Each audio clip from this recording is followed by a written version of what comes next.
We are the Romanian team, so let's get started. After you decide the topic that you want to talk about, you can develop your ideas, and in order to do that, you have to do a lot of research and find out as much information as you can. The location is very important.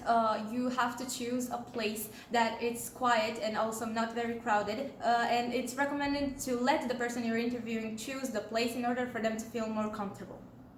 Okay, so a good thing that you should do is to have backup devices. You don't know if your phone will die eventually, his battery will die, or your any other devices would break or won't have battery. So it's good to have as many devices and an external battery and so many. But another thing that's important for you as an interviewer is that you should write your question in advance and send them to the person that you are going to interview, because you want him to or her to prepare beforehand, just not to be surprised about anything.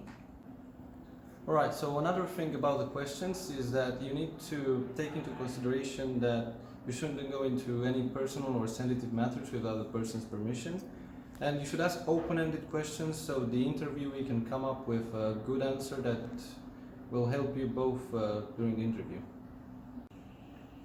Also, make sure you take lots of notes. It's such an important rule when you take an interview. And listen to the answers carefully in order to have a high-quality interview.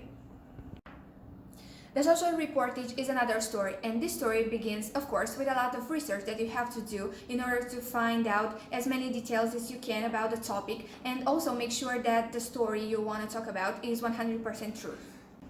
Also about the clothing, you should be aware of your environment and dress accordingly. For example, if you're going to an orphanage, don't dress extravagant to make you stand out. Just wear plain, simple clothes.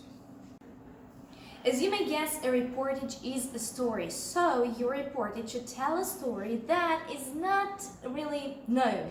Well, yes, you have to inform yourself really well about the social problem you're debating, and as well make sure that you approach the social problem in such a realistic and with so much in such a realistic way and with so much care, because we don't want the interviewers to get emotional.